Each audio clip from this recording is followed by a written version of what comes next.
नमस्कार दोस्तों, स्वागत है आपका हमारे चैनल कहानियों की दुनिया में वानी में। तो हमारी आज की कहानी है गिलहरी की कहानी। तो चलिए शुरू करते हैं।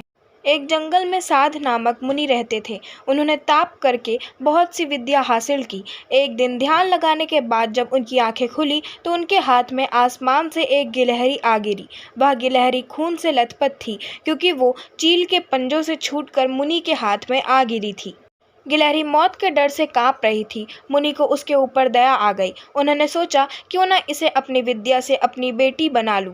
मेरी पत्नी कब से संतान प्राप्ति की चाह रख रही है, लेकिन उसके भाग्य में संतान है ही नहीं। अब यह बात बताकर उसे दुखी करने की जगह कुछ साल इस गिलहरी को ही बेटी बनाकर उसे सौंप देता हूँ। इतना सोचते ही मुनि ने एक मंत्र पढ़कर गिलहरी को एक छोटी सी बच्ची बना दिया। वो उस गिलहरी को बच्ची बनाने के बाद गोद में उठाकर अपनी पत्नी के पास लेकर आए। उन्होंने कहा, लो अब इसे अपनी बेटी मानकर ही पालना। सोच लो, भगवान ने तुम्हारी सुन ली है। मुनि की पत्नी छोटी बच्ची देखकर खुश हो गई। अब गिलहरी से बच्ची बनी लड़की मुनि के घर में बड़े लाड प्यार से पलने लगी। मुनि की पत्नी ने कुछ दिनों के बाद बच्ची का नाम वेदांता रखा। मुनि और मुनि की पत्नी दोनों ने बड़े प्यार से वेदांता को पाला। मुनि को बहुत खुशी थी कि उसकी पत्नी को अपनी ममता लुटाने के लिए एक बेटी मिल गई। कुछ समय के बाद उसकी परवरिश में मुनि भूल ही गए कि वो एक गिलहरी है। वेदांता को मुनि ने अच्छी पढ़ाई लिखाई करवाई। देखते ही देखते वेदांता 16 साल की हो गई। अब मुनि की पत्नी को अपनी सुंदर बेटी की शादी करवाने की चिंता होने लगी। उन्होंने यह बात मुनि से की। अपनी बेटी की तरफ देखते हुए मुनि को भी लगा कि इसका अब विवाह हो जाना चाहिए। मुनि ने अपनी पत्नी से कहा कि तुम चिंता मत करो, मैं इसके लिए योग्य वर ढूंढ लूँगा।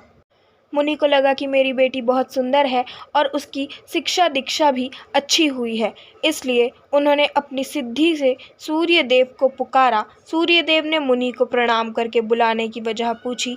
तब मुनि ने कहा, मेरी बेटी विवाह के योग्य हो गई है, मैं चाहता हूँ कि आप इसके पति बने। सूर्यदेव ने कहा, आप एक बार अपनी पुत्री से पूछ लीजिए, अगर उसे मंजूर है तो मेरी तरफ से भी हाँ है।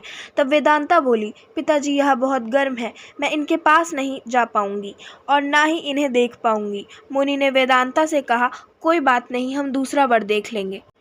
तभी सूर्यदेव ने कहा, हे मुनिवर, मुझसे श्रेष्ठ बादल है, आप उनसे बात कीजिए, वह मेरे प्रकाश को भी ढक देते हैं।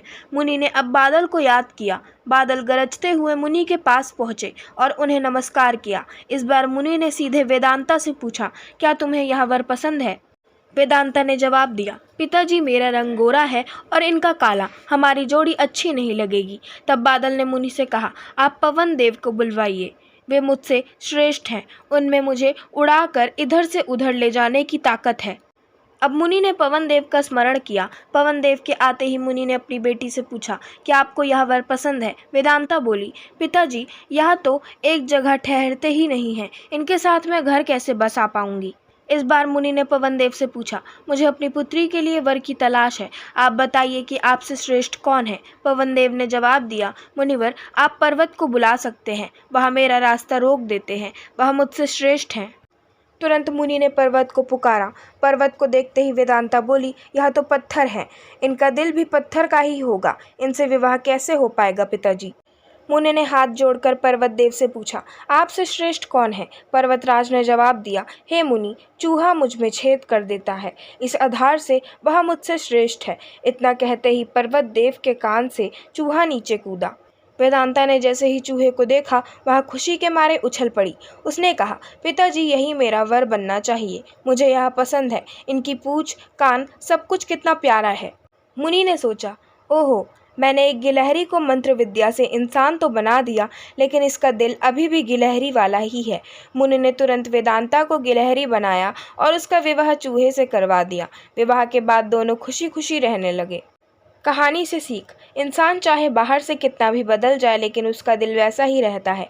आशा करती हूँ आपको हमारी आज की कहानी गिलहरी की पसंद आई होगी। अगर आपको हमारी आज की कहानी पसंद आई हो तो हमारे चैनल को सब्सक्राइब करें, वीडियो को लाइक करें और बेल आइकन दबाना ना भूलें। और हमें कमेंट कर ज़रूर बताएं कि आपको कैसी कहानियाँ पसंद है। हम वैसी ही कहानियाँ आपके लिए ज़रूर लाते रहेंगे। धन्यवाद।